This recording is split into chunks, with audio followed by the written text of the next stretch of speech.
Assalamualaikum warahmatullahi wabarakatuh. Perkenalkan, nama saya Novita Uhundolo. Saya mahasiswa aktif semester 2, jurusan Bahasa dan Sastra Indonesia, Fakultas Sastra dan Budaya, Universitas Negeri Gorontalo. Puji syukur kehadirat Allah Subhanahu wa Ta'ala, karena atas izin dan kuasa-Nya lah kita masih bisa diberikan nikmat kesehatan hingga pada hari ini. Salawat serta salam tak lupa pula kita hanturkan kepada Nabi besar kita, junjungan kita, Nabi Allah, Nabi Muhammad SAW, yang telah membawa kita dari alam kegelapan menuju alam yang terang benderang. Yang terhormat, dosen pengampu mata kuliah belajar dan pembelajaran, izin saya sebut nama beliau, Dr. Herson Kadir SPD MPD, beserta teman-teman sekalian sebangsa dan setanah air. Baik, pada kesempatan kali ini izinkan saya untuk membawakan satu materi yang berjudul Pembelajaran Berwawasan Anti Korupsi.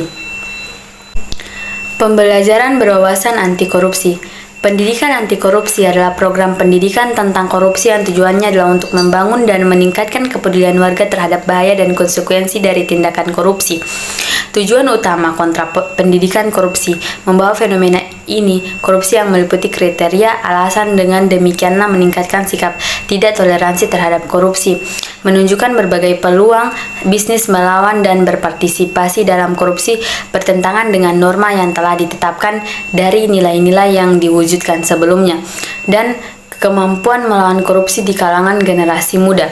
Selain itu, siswa juga ditantang untuk menganalisis nilai standar yang berpengaruh korupsi dan nilai-nilai korupsi, menolak atau tidak setuju dengan agensi korupsi, karena ini adalah pelatihan anti korupsi. Pada dasarnya adalah perkebunan dan menetapkan garis dasar yang diharapkan dapat membentuk sikap anti korupsi siswa itu sendiri.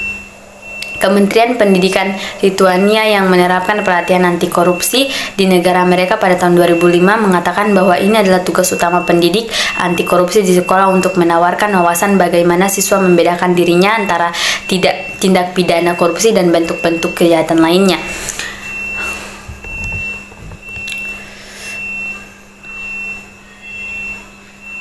Kementerian Pendidikan Lituania pada tahun 2006 mengatakan hal yang sama. Drama 2003, secara umum anti korupsi adalah satu, membentuk pengetahuan dan pemahaman bentuk korupsi dan aspek-aspeknya. Kedua, mengubah persepsi dan sikap terhadap korupsi. Ketiga, pengembangan keterampilan dan kemampuan dengan tujuan memberantas korupsi. Ini bisa dilihat dengan ketiga gerbang. Bahkan pelatihan anti korupsi ini adalah tujuan utama sebagai pendidikan yang berharga, tetapi masih termaksud 3 bidang pendidikan. Direkomendasikan oleh Bloom kognitif, efektif, dan psikomotor siswa. Berdasarkan rumus ini ditentukan oleh Panitia Pemusnahan Korupsi atau KPK, ada 9 nilai inti yang harus ditanam dan diperkuat melalui pelatihan anti korupsi di sekolah, yaitu nilai kejujuran, keadilan, keberanian hidup sederhana, tanggung jawab, disiplin, kerja keras, hemat, dan mandiri. Nilai-nilai tersebut benar-benar ada di masyarakat dari waktu yang lama dan terisi penuh jelas tentang filosofi dasar negara Pancasila. Tetapi budaya mulai berantakan. Konsumsi yang disebabkan oleh arus modernisasi dan globalisasi seperti yang dimaksud tercapai, kemudian melaksanakan pelatihan perang melalui korupsi di sekolah. Sangat penting memperhatikan beberapa masalah terkait pengetahuan tentang anti korupsi. Untuk informasi benar dan akurat tentang korupsi, kebutuhan siswa mendapatkan beragam informasi, terutama informasi potensial mereka dapat mendeteksi praktik korupsi dan juga dapat memisahkan fungsi korupsi operasional kejahatan lainnya. Untuk percakapan ini kriteria, sebab dan akibat korupsi itu terlalu siswa yang diinformasikan. Selain itu, siswa juga memiliki alasan yang jelas atas tindakan tersebut. Korupsi dianggap sebagai perbuatan buruk dan harus dihindari. Analisis penyebab dan akibat korupsi dalam berbagai bidang kehidupan manusia. Bahkan pertimbangan moral diberikan siswa melihat lebih banyak korupsi lebar. Akhirnya, ada beberapa opsi dapat dilakukan untuk mencegah terjadinya korupsi, dapat menjadi inspirasi bagi siswa dalam banyak hal. Hal ini dapat dilakukan untuk membasmi korupsi. Mereka semua merupakan modal dasar penanaman atau pembentukan sikap dan karakter anti korupsi. Berdasarkan pengetahuan yang dimiliki tersebut, diharapkan siswa mampu untuk menilai adanya perilaku korupsi dalam masyarakat atau institusi di sekitarnya merupakan sebuah kejahatan. Karena itu, pemberian informasi tentang korupsi bukanlah untuk memberikan informasi sebanyak mungkin kepada siswa, melainkan informasi itu diperlukan agar siswa mampu membuat pertimbangan-pertimbangan tertentu dalam menilainya. Pengembangan sikap. Sebagai pendidikan, nilai dan karakter, pendidikan anti korupsi memberi perhatian yang besar pada pengembangan aspek sikap siswa. Sikap adalah disposisi penilaian yang diberikan terhadap suatu objek yang didasarkan atas pengetahuan, reaksi afektif, kemauan dan perilaku sebelumnya akan objek tersebut. Kesemua elemen di atas saling berhubungan dan saling bertukar tempat. Misalnya, reaksi efektif dibayangi oleh perilaku yang biasa dilakukan. Karena itu, sikap yang pro pada korupsi bukanlah sebuah kategori saja, melainkan juga mengandung hal lainnya. Perubahan pada suatu elemen akan merubah pula elemen yang lainnya. Misalnya, menghilangkan intensi dan perilaku mungkin akan merubah kognisi, sikap, dan reaksi efektif. Oleh karena itu, ketika memberikan informasi tentang korupsi, guru berusaha mengembangkan sikap berdasarkan kognisi. Untuk itu, siswa harus memiliki kognisi atau pengetahuan yang benar dan dipahami secara baik, sehingga pengetahuan itu bisa bertahan lama dan memorinya dapat dipergunakan setiap kali mereka akan membuat pertimbangan tertentu. Pengembangan karakter anti korupsi. Pendidikan anti korupsi bukanlah seperangkat aturan perilaku yang dibuat oleh seseorang dan harus diikuti oleh orang lain. Sebagaimana halnya dengan kejahatan lainnya, korupsi juga merupakan sebuah pilihan yang bisa dilakukan atau dihindari.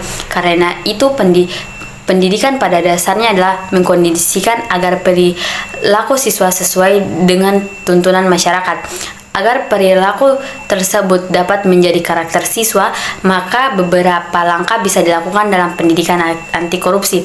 Di antaranya, melatih siswa untuk menentukan pilihan perilakunya. Untuk itu, siswa harus diberi tahu tentang hak, kewajiban, dan konsekuensi dari tindakan yang dilakukannya. Jika dalam diskusi siswa mengemukakan pilihannya terhadap sesuatu, maka guru bisa memberikan beberapa alternatif lain. Misalnya, untuk mendapatkan nilai bagus, banyak cara yang bisa dilakukan.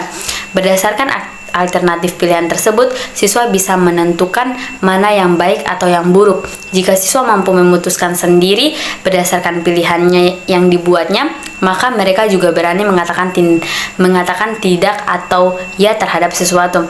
Yang kedua, memberi siswa kesempatan untuk mengembangkan pemahaman yang luas dengan menciptakan situasi yang fleksibel di mana siswa bisa bekerja sama, berbagi, dan memperoleh bimbingan yang diperlukan dari guru.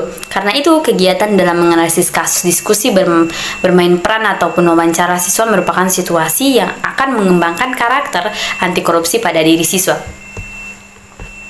Yang ketiga, tidak begitu terfokus pada temuan fakta seperti beberapa persen PNS yang terlibat korupsi, beberapa uang negara yang hilang di korupsi per tahun, atau berapa hukuman yang tepat untuk perilaku korupsi tersebut.